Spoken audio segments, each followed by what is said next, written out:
વિદ્યાર્થી મિત્રો, માહી એજ્યુકેશનમાં ફરી એકવાર તમામ વિદ્યાર્થી મિત્રોનું હાર્દિક સ્વાગત છે.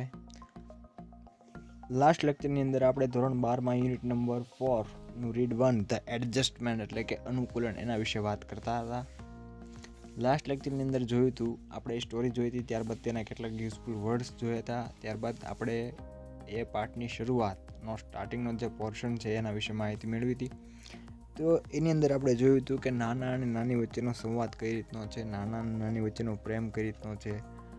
નાના અને નાની એ બંને અવારનવાર છે એકાબીજી સાથે ક્યુબિંગ કરતા હોય છે અને અવારનવાર એ નાની છે એ નાનાને એવું મોઢા ઉપર બોલી દેતા હોય છે કે જે દિવસે મરી જઈશ તે દિવસે તમને પછતાવો થશે. અને ખરેખર નાના પણ છે એવું કહેતા હોય છે કે જોજે પહેલાં કોણ જાય છે, હું અને તું. અને આપણે એ પણ વાત કરી હતી કે કઈ રીતે નાની છે એ પોતાની દીકરીના બંને બાળકોને લઈને એ પોતાના ઘરે લઈ આવે છે. અને આખો જે પ્રસંગ છે, આખી જે સીન જે ક્રિએટ થયો હતો તેના વિશેની આપણે વાત કરી હતી. અને ધીમે ધીમે નાની છે એ નાનીનું અચાનક છે એ ડેથ થઈ જાય છે, મૃત્યુ થઈ જાય છે. અને ત્યારબાદ નાની છે એ નાનીની ફિલિંગ્સ, એની જે યાદો છે એ નાનાની અંદર જકડાયેલી રહે છે. એટલે નાના છે એ ડિસોસિએટિવ પર્સનાલિટી ડિસઓર્ડર નામની જે મેન્ટલ બીમારી છે, માનસિક બીમારી છે, એ માનસિક બીમારીથી છે એ માનસિક બીમારીનો ભોગ બનતા જાય છે.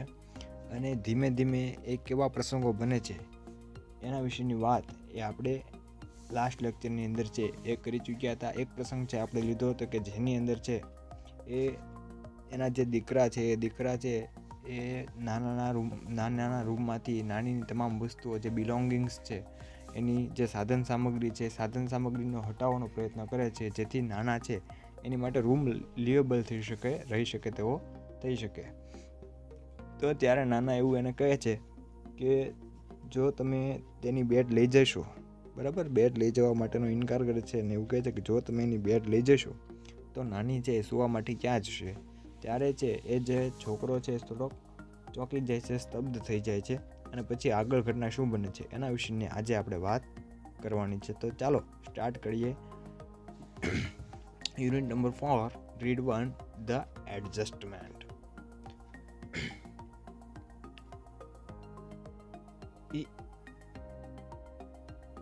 The day we had to take Nani's ashes away for immersion. Immersion એટલે અસ્થિ વિસર્જન. કે છે the day we had to take Nani's ashes for immersion. જે દિવસે અમારે નાનીની અસ્થિને એ અસ્થિ વિસર્જન માટે લઈ જવાની હતી. That day too Nana stay locked in the room. તે દિવસે પણ નાના એ રૂમની અંદર બંધ રહ્યા. When I went in, I found him sitting on her bed. જ્યારે હું અંદર ગયો, રૂમની અંદર જ્યારે મેં પ્રવેશ્યો ત્યારે મેં જોયું સિટિંગ ઓન હર બેડ. ત્યારે મેં નાનાને તેણીની બેડમાં, તેણીની પથારીમાં બેસેલા જોયા. તેણીની પથારીમાં મતલબ કે મીન્સ કે નાનીની પથારીમાં બેસેલા જોયા. He just touched the urn and said, "Take him away." All my life he just kept fighting with me. He just touched the urn and said. તેણે માત્ર છે અર્ન એટલે અસ્થિકુંજ, તેણે માત્ર અસ્થિકુંજને સ્પર્શ કર્યો. એન્ડ સેડ અને કહ્યું કે ટેક હિમ અવે, એને ત્યાંથી દૂર લઈ જાઓ. All my life he just kept fighting with me. મારી આખી લાઈફ, મારી આખી જિંદગી છે એ હંમેશા તે મારી સાથે લડતી જ રહી છે, ઝઘડતી જ રહી છે. The shift was gradual. Gradual એટલે ધીમું. શિફ્ટ કહેતા મોર્ફિંગ, ચેન્જીસ, પરિવર્તન. The shift was gradual. જે ચેન્જ તો, જે પરિવર્તન હતું એ જે ધીમું હતું. I did not pay much heed to it that first day. પહેલા દિવસે મેં તેના તરફ બહુ ધ્યાન આપ્યું નહીં. પે હીડ ટુ એટલે માં ધ્યાન આપવું, ટુ ગીવ અટેન્શન એટલે કહે છે કે જે શિફ્ટ પરિવર્તન છે ખૂબ ધીમું હતું એટલે તે દિવસે મેં તેના પર ધ્યાન આપ્યું નહીં. But later it become more evident. Evident એટલે સ્પષ્ટ, પણ પછીથી આ પરિવર્તન છે એ ખૂબ સ્પષ્ટ થઈ ગયું હતું. Another day I caught him taking Nani's cough syrup. બીજા દિવસે મેં તેમણે નાનીની કફ સિરપ લેતા છે એ જોયા. He was measuring it by the capful exactly the way Nani use to. જે રીતે નાની છે એ મેઝરિંગ એટલે માપ લેવું, જે રીતે નાની છે એ કફ સિરપનું માપ લેતા એ જ રીતે કેપફુલ ઢાંકણામાં ભરીને નાના પણ સેમ રીતે એ માપ લઈ રહ્યા હતા. I asked him what's that are you doing. મેં તેમને પૂછ્યું કે તમે આ શું કરી રહ્યા છો. What am I suppose to do then? This damned cup doesn't let up. ત્યારે છે એ નાના જવાબ આપે છે કે what am I suppose to do then, તો મારે બીજું શું કરવું. ધીસ ડેમ એટલે ખૂબ જ ખરાબ, અત્યંત ખરાબ. This damned cough just doesn't let up. આ ખૂબ ખરાબ ઉધરસ એ મને રાહત લેવા દેતી નથી. Exactly the same turn of phrase that nani would have use. જે પ્રકારનો રૂઢિપ્રયોગ, જે પ્રકારનો શબ્દ પ્રયોગ એ નાની વાપરતા, એ જ પ્રકારનો શબ્દ પ્રયોગ છે એ નાના વાપરે છે. ઈ પોઝ, એ થોડી વાર થોભ્યા, અટક્યા. Threw me a look and said, મારા તરફ છે એ નજર દોડાવી, મારા તરફ ધ્યાન નાખ્યું. એન્ડ સેડ, અને કહ્યું, when this bottle gets over get me a new one. જ્યારે આ બોટલ પૂરી થઈ જાય ત્યારે તું મને નવી બોટલ લાવીને દેજે. I was little taken aback. Taken aback એટલે સ્તબ્ધ થઈ જવું, ચોંકી જવું. હું થોડો ચોંકી ગયો, હું થોડો આશ્ચર્યચકિત થઈ ગયો, સ્તબ્ધ થઈ ગયો.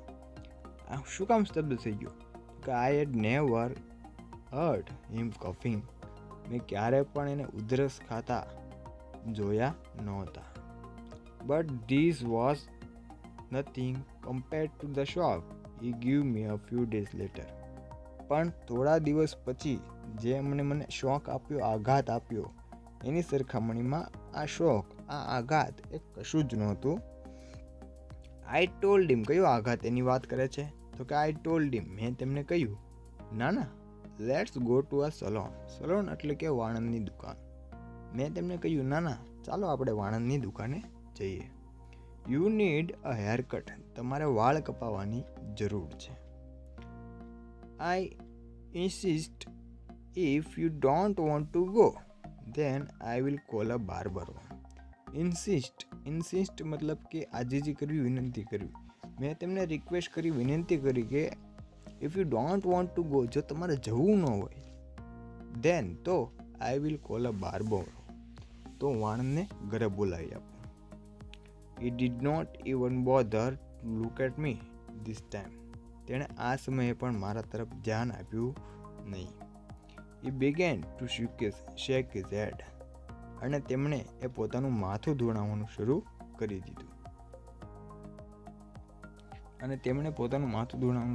દીધું. No he will kill me. ના, તે મને મારી નાખશે. He doesn't like my haircut short. તેને મારા નાના વાળ એ પસંદ નથી. He will never approve. તેને કદાપી મારા નાના વાળ એપ્રૂવ એટલે માન્ય નહીં હોય. His intonation was nasal, exactly like Nani's. Nasal એટલે કે નાકમાંથી. ઇન્ટોનેશન કહેતા ઉચ્ચારણ. તેનું ઉચ્ચારણ છે એ નાકમાંથી થતું હતું. Exactly like Nani's.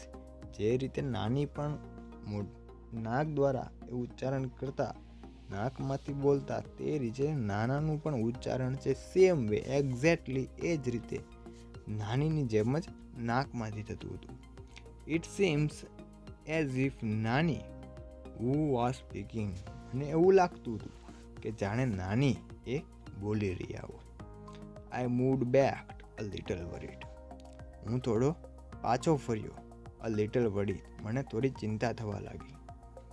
I had a friend, Dr. K.D. Kamble, a psychiatrist. Psychiatrist એટલે કે મનોચિકિત્સક. કે છે આઈ હેડ અ ફ્રેન્ડ. મારે એક મિત્ર હતો કે જેનું નામ હતું ડૉક્ટર કેડી કામ્બલે. હતું અને પોતે છે એક સાયકેટ્રિસ્ટ હતા, મનોચિકિત્સક હતા. આઈ કોલ્ડ હિમ ઓવર. મેં તેમને બોલાવ્યા. હી ટોક ટુ નાના એટ લેન્થ ફોર અવર્સ. તેણે કલાકો સુધી એ નાના સાથે એટ લેન્થ એટલે કે વિસ્તારપૂર્વક વાત કરી. મોસ્ટ ઓફ ધ ટાઈમ નાના કીપ્ડ ક્વાઇટ. મોટા ભાગે એ નાના છે એ શાંતિથી બેઠા રહેતા. He did not answer most of doctor K D Kamble's queries. મોટા ભાગના ડૉક્ટર કેડી કામ્બલેના જે પ્રશ્નોત્તરી હતી એ પ્રશ્નોનો જવાબ છે એ નાનાએ આપ્યો નહોતો. બટ વેન હી ડીડ, પણ જ્યારે તેણે જવાબ આપ્યો, હી સ્પોક લાઈક નાના normally did and in his own voice. પણ જ્યારે તેણે જવાબ આપ્યો, તે નાના પોતે જ બોલતા હોય અને પોતાના જ અવાજમાં સામાન્ય રીતે બોલતા હોય તેવી રીતે જવાબ આપ્યો. Something else become evident too. આનાથી બીજું કંઈક પણ સ્પષ્ટ થતું હતું. To one of the numerous questions that Dr. K.D. Kamble asked him, he said, "These only she can answer." કેડી કામ્બલે દ્વારા પૂછવામાં આવેલા સંખ્યાબંધ પ્રશ્નોમાંથી મોટાભાગના પ્રશ્નોમાં એમણે એવું કહ્યું કે આનો જવાબ this only she can answer, આનો જવાબ માત્ર તેણી જ આપી શકે છે. I will ask her when she comes, જ્યારે તેણી આવશે ત્યારે હું તેને પૂછી લઈશ.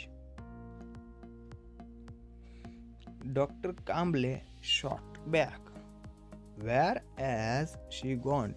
ડોક્ટર કેડી કામ્બલે છે એ વળતો પ્રશ્ન કરે છે કે વેર એઝ શી ગોન, તો તેણી ક્યાં ગઈ છે. The end of his lips curled up a little in a smile. Oh, she doesn't really ever tell me her whereabouts. The end of his lips curled up and little in a smile.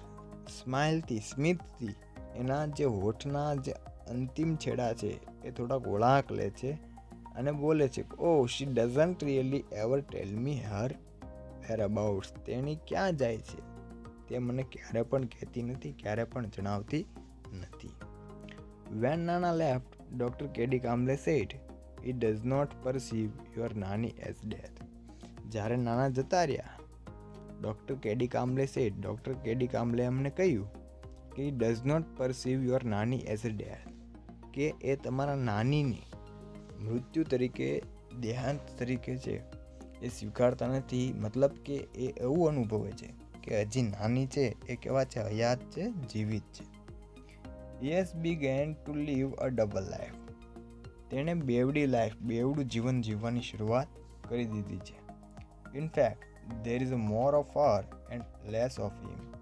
વાસ્તવમાં મોટા ભાગનું જીવન તેમનું એટલે કે નાનીનું, અને જે બાકી રહ્યું છે તે તેનું એટલે કે નાનાનું. અત્યારે નાના છે એ ડબલ લાઈફ જીવે છે, બેવડી જિંદગી જીવે છે.